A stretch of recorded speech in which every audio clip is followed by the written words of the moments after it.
오늘 성경 말씀은 로마서 10장 11절에서 13절까지 교독 합독합니다. 성경에 이르되 누구든지 그를 믿는 자는 부끄러움을 당하지 아니하리라 하니 유대인이나 헬라인이나 차별이 없음이라. 한 분이신 주께서 모든 사람의 주가 되사 그를 부르는 모든 사람에게 부여하시도다. 누구든지 주의 이름을 부르는 자는 구원을 받으리라. 아멘. 네, 오늘 성경에 보면 누구든지라는 누구든지 조건이 있죠. 누구든지 주의 이름을 부르는 자입니다. 이거는 유대인이나 헬라인이나 그 어떤 이방 족속도 상관없이 주의 이름을 부르는 자 그랬어요. 그 주의 이름을 부른다 할 때 뭐 불신자들도 예수 이름 알고요, 다 압니다. 그런 말을 하는 것이 아니고 신앙 고백을 말하는 거죠. 예수가 그리스도가 되시며 그분이 살아계신 하나님 아들이다. 그분이 참 하나님이며 우리를 위해서 십자가에서 모든 죄 속하시고 사단의 권세를 이기시고 우리와 함께 하신다. 이게 이제 믿음의 고백을 말하는 거죠.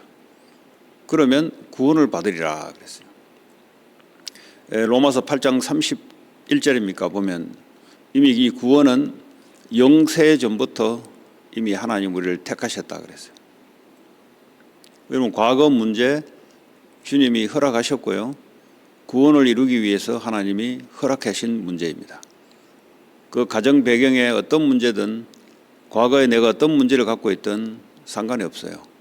영세 전에 이미 나를 불신자로 있든 어떤 상태로 있든 주님이 아시고 이미 허락하셨다는 사실.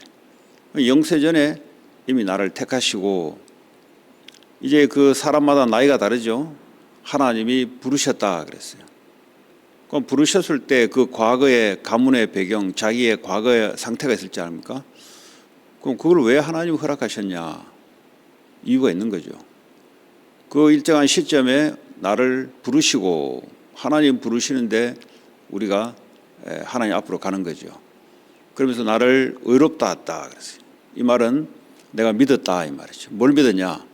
예수님이 그리스도라는 사실, 예수님만이 참 주가 되시며 하나님 되시며 그분이 나의 모든 죄 문제, 저주 문제를 십자가에서 해결하시고 죽음을 이기고 사단의 권세를 이기신 유일한 참 주가 되시고 그분을 믿는 자들은 하나님의 자녀가 된다. 의롭다 하시고 그랬어요. 우리의 행위로 의롭다 할 수 없는 거죠. 그런데 유대인들은 율법의 행위로 자기가 의로움을 얻으려고 했습니다. 그러니까 예수를 부인할 수밖에 없고 예수를 거부할 수밖에 없는 상태였죠. 그러나 이방인 우리는 하나님이 영세전에 준비하시고 우리를 부르시고 우리를 의롭다 예수를 주로 믿는 자, 그걸 보고 의롭다 하고 영화롭게 하셨다 그랬어요. 이 놀라운 이 구원입니다. 주님 재림오시고 심판하시고 우리를 영원한 하나님 나라 새하늘 새 땅에 이미 들어갔다는 사실을 이미 과거형으로 확정시켜 놨습니다. 얼마나 감사합니까? 이 구원에 대한 부분들이 잘 이해돼야 복음을 잘 이해되는 것이고 믿는 겁니다. 자, 그러면 이 땅을 우리는 하나님 자녀로 살아갑니다. 살아가는데 어떻게 살아가냐? 믿음으로 살아갑니다. 이 믿음이라는 것은 다른 것이 아니고 하나님이 나를 구원하셔서 나와 함께 하시고 동행하시는 사실. 이 믿음이 떨어지면 어떻게 되냐면 사람은 육으로 돌아가겠는데요. 육이란 뭐냐? 과거에 구원받기 전에 내가 살아왔던 죄와 사탄의 권세 아래에 있었던 그 삶, 그 삶이 다시 우리의 삶의 기준이 되어서 우리 속에 뭔가 각인되어 뿌리되고 체질되어 있습니다. 이것이요, 믿음 떨어지면 과거로 돌아가요. 과거로 돌아가니까 육으로 돌아가니까 육의 생각은 사망이다 그랬어요. 과거에 우리가 죄와 허물로 죽었잖아요. 영이 죽었잖아요. 그래서 영이 죽은 상태로 자꾸 돌아갑니다. 그래서 항상 그리스도 안에서 우리가 생각을 하고, 그리스도 안에서 이 말은 뭐죠? 과거 문제 끝냈다 이 말이죠. 현재 문제도 문제 안 된다 이 말이죠. 왜냐? 주님이 나와 함께 하시고 나를 인도하시고 미래 문제도 끝냈다 이 말이에요. 영화롭게 하셨다. 영원한 천국에 이미 들어가게 하셨다. 이 보장을 가지고 이 땅을 살아갑니다. 그러면 과거에 내가 죄와 사단의 권세 아래에 있었던 육의 기준은 이게 전부 다 삶의 발판으로 사용합니다. 과거에 그 삶이 사람을 살리는데 귀중하게 쓰이는 발판이 되는 거죠. 그래서 큰 반전입니다. 이 반전의 기준이 뭐냐? 십자가에서 다 이루신 그리스도 복음이 기준입니다. 이걸 믿는 자들은 부끄러움을 당하지 않는다. 그래서 부끄러울 수가 없죠. 과거에는 우리는 부끄러움을 당할 수밖에 없는 삶을 살았습니다. 왜냐하면 사탄의 노예요, 죄의 노예였기 때문에 이 삶은 부끄러움이 올 수밖에 없어요. 영적 문제로 시작해서 정신 문제가 올 수밖에 없는, 그리고 우리의 삶의 문제가 올 수밖에 없고요.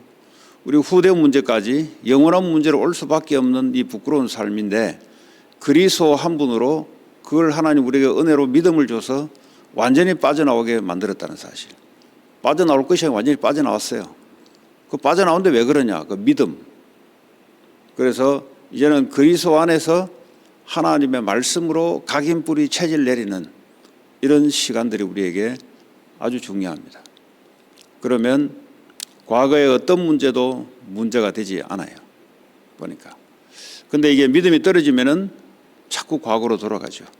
사도 바울이 과거 문제가 있었습니다. 사도 바울의 과거 문제는 율법의 행위로 의로움을 얻겠다는 이것이 체질되어 있었어요.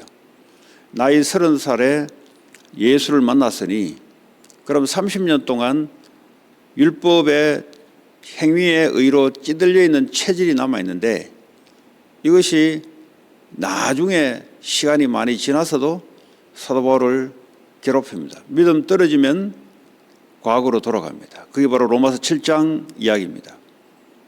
나는 공고한 자다. 왜 이래 내가 힘드냐? 자기도 모르게 돌아가는 거죠. 그리스도 예수 안에 있는 자는 절대 정죄함이 없다. 이 율법을 통해서 자꾸 정죄함을 당하는 거죠. 자기는. 그리스도 예수 안에 있는 성령의, 생명의 성령의 법이 죄와 사망의 법에서 우리를 해방시켰다. 그러니까 복음 외에는 과거에서 못 빠져나와요. 사도 바울은 이 율법의 행위의 의로 죄책감으로 시달렸다면, 저와 여러분들은 이방인으로 세상 기준에 각인뿌리 체질 내린 것으로 우리는 시달립니다. 어렵습니다. 그래서 그리스도로 선포하셔야 돼요. 십자가에서 이미 끝냈다. 주님이 새로운 피조물로 나를 바꿔놨다. 여러분 선포하셔야 돼요. 그래서 날마다 이 복음을 선포하지 않으면 날마다 우리의 체질은 세상에 있기 때문에 과거로 자꾸 돌아갑니다.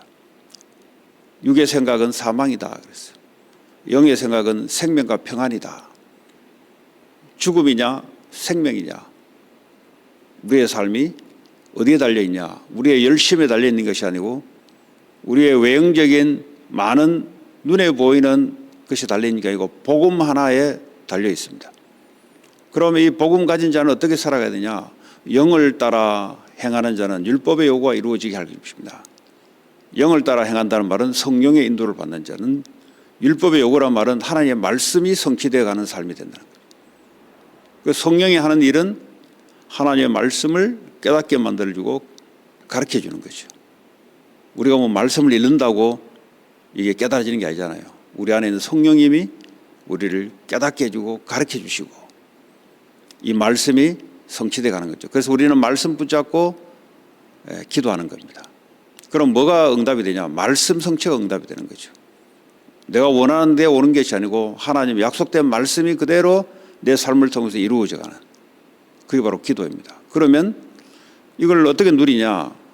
영의 생각은 생명과 평안이다. 우리의 생각이 말씀으로 생각하는 거죠. 문제 오면 문제를 생각하는 게 아니고 하나님의 말씀, 하나님의 뜻, 하나님의 계획을 생각하는 거죠. 왜냐하면 구원받았기 때문에, 이미 영화롭게 하셨기 때문에 우리는 그렇게 살아가는 겁니다. 그래서 어떻게 합니까? 과거에 나와 같은 사람들이 문제의 원인을 모르고 고통당하는 사람들에게, 과거에 발판되는 그 과거의 나의 것이 많은 사람들에게 답을 주고, 그 사람 답을 몰라요. 문제가 왜 왔는지 답이 뭔지도 몰라요. 그런 사람에게 우리는 답을 주고 전도와 선교의 삶을 살아가는 겁니다. 그 일에 우리의 산업과 학업이 쓰임받는 것이고, 우리의 가정과 내가 살고 있는 지역이 그걸 위해서 사용되는 겁니다. 그래서 오직 그리스도로 말미암아 그리스도의 인도를 받아 그리스도를 나타내는 일, 그럴 때 흑암 세력이 무너지고 가정의 어두운 권세가 무너지고 여러분 지역의 사단의 세력이 무너지는, 오직 그리스도 앞에만 무너지게 되어 있습니다. 오늘도 저와 여러분들이 오직 그리스도여야 될 이유를 아는 자, 그런 자들은 흔들리지 않습니다. 흔들릴 이유가 없죠. 흔들린다는 말은 그리스도를 이유를 모르니까 흔들리는 겁니다. 오늘도 흔들리는 많은 사람들에게 그리스도여야 될 이유를 여러분들이 증거하시기 바라고, 증인으로서는 그런 오늘 하루가 되도록 그리스도 예수 이름으로 축복합니다. 오늘 주시는 말씀 붙잡고 합심으로 기도하시고요. 이 미국 복음화, 우리 지역 복음화, 그 하나님의 계획입니다. 오늘도 그 일에 쓰임 받도록 기도하시고, 4개 지교회가 지역을 살리는 교회가 될 수 있도록 기도하시고, 교회기도 개인기도 하고 돌아가도록 하겠습니다. 하나님 감사합니다. 오늘도 주의 성령으로 역사하시고 예수 그리스도로 말미암아 하나님 자녀 삼아 주시니 감사합니다. 오늘도 그리스도와 함께, 오늘도 그리스도에 증거하는 오늘도 전도자의 삶이 우리의 응답이 되게 하시고, 또 지역의 흐름을 바꾸는, 영적 흐름을 바꾸는 한 사람으로 말미암아 교회가 살아나고 가정이 살아나고 지역이 살아나는 응답을 허락해 줄 줄 믿습니다. 오늘도 최고의 축복된 시간 되게 하시고 4개 지교회 위에 하나님 동일하게 지역 살리는 응답을 허락해 주시며 미국과 세계 살릴 응답을 허락해 주시기 바랍니다. 오늘도 새벽에 참여하신 모든 분들에게 오직 그리스도여야 될 이유를 알고 그리스도를 누리고 그리스도를 증거하는 참 크리스찬들로 축복해 주시기 원합니다. 예수 그리스도 이름으로 기도합니다.